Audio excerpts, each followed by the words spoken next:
The Texas Longhorns have had an eventful week, first getting a solid commitment from a guy who I think could actually be one of the bigger risers in the class of 2022, and then having all football activities paused due to COVID, and we need to talk about it. But before we do, as always, y'all know the drill. I want to hear from y'all, so hop down to the comments and give me a Y for yes or an N for no. Are you excited for Kris Ross to be a part of this 2022 class? And let me know what you're thinking. And if you're new to the channel, be sure to subscribe and hit the bell notification. That way you don't miss any of my content, because I do constant college football uploads.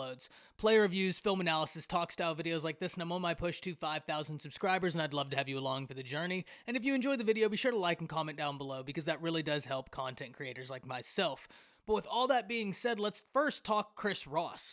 Now, Kris Ross is a guy who currently sits at a 3-star prospect coming out of Galena Park, North Shore. For those of us in the know, for OGs of this channel, I've visited this topic frequently when talking about Galena Park North Shore. Denver Harris goes to Galena Park North Shore. You know, this has been a school that every college in the nation is trying to recruit because they just develop players very, very well. In fact, Alabama hired a defensive analyst, Mark Orfeh, who finds his roots going back to Galena Park North Shore. And Kris Ross looks to continue the lineage of North Shore players going and finding success in college. And this is a guy who, even though he's a 3-star, I actually do believe he could be one of the biggest risers in the class of 2022, and let's talk why. First, Galena Park North Shore. That's the first and foremost. He's going to get super solid coaching, and he's been receiving super solid coaching. And then you look at his frame, 6'3", 280 pounds, quick mover, very quick twitch. The thing you notice that really jumps off the film when you put on his tape is the violence at the point of attack and the discipline. With a lot of defensive tackles, specifically at the high school level, when you're as athletic as he is, and when you're as violent as he is and quick as he is, there's an inclination to kind of forget gap discipline. And don't get me wrong, he's a guy that will do his assignment, keep gap discipline, but when he sees the opportunity to make the play, he's like a shark that smells blood. He's going after it. And there's nothing wrong with that. It's going to be good in this system, but he is disciplined enough to understand when to do it and when not to do it. Now, I'm not saying he's completely developed in that aspect. Guys who are coming out of college are still learning the nuances of that, but he is impressively developed in that aspect for where he is in his process. But possibly the biggest reason he could be a huge riser in this class is because his recruitment is just getting started. He's a guy whose recruitment really just started ramping up in January. And if we look, he only had an offer from UTSA previously, and Division I schools really just started taking notice, like I said, in January. And February was a huge month for him. Let's look at the Division I programs that offered him in the month of February. You have Marshall, OU, Texas, Ole Miss, LSU, USC, Arizona, and Colorado. In March, Miami and Auburn. That shows you what this kid is about.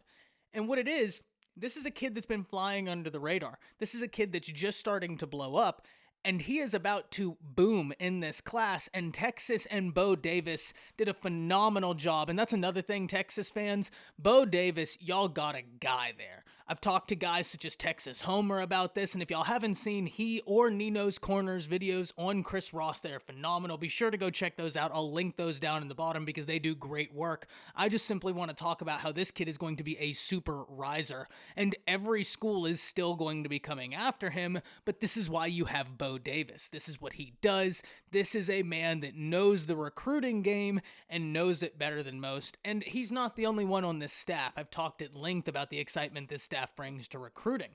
But this kid, that's primarily the reasons why I think he's going to be a super big riser. He's got the talent, he's got the frame, he's got the technique, he's got the coaching, and his recruiting is just getting started. And that's the part you really have to be excited about, because he's a guy who easily will get his 4th star, in my opinion, and he could be in for a meteoric rise. Mark my words on that. This is a guy who we will be revisiting when it comes closer to National Signing Day, so we can see just how much he's risen and how much he's been able to display how unbelievably talented he is. But in other news for the Texas Longhorns, all spring football activities have been put on pause due to COVID. COVID-19 protocols.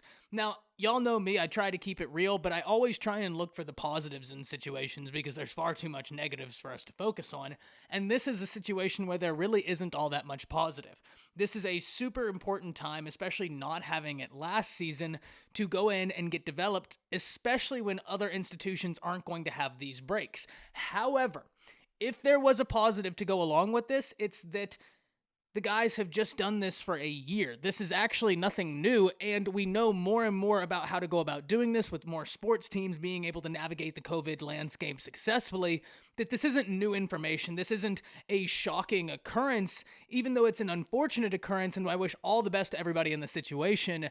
This is an occurrence that these athletes have been going through for well over a year. The fact that they're still looking forward to coming back to a spring practice is a completely different dichotomy than we had last offseason. And this coaching staff, they went through this a year ago. So this isn't an abnormal process, as sad as that is to say in a way, but that I think is the only positive in this situation. One, it is super early into spring. You still have plenty of time to come back from this. Never good, but it is early. And two, it's not like that we haven't been going through this COVID-19 landscape for a year now, and these athletes already have adjusted to it so well and so successfully that when something like this happens, it's a blow, but your team is able to navigate it easier because this isn't abnormal. They've been going through this landscape of the unknown for a year now.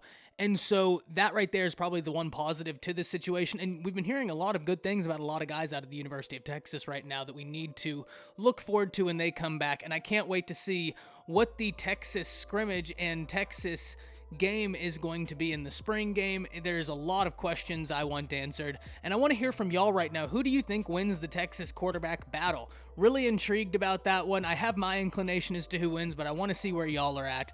And with all that being said, we'll see you next time. That's it.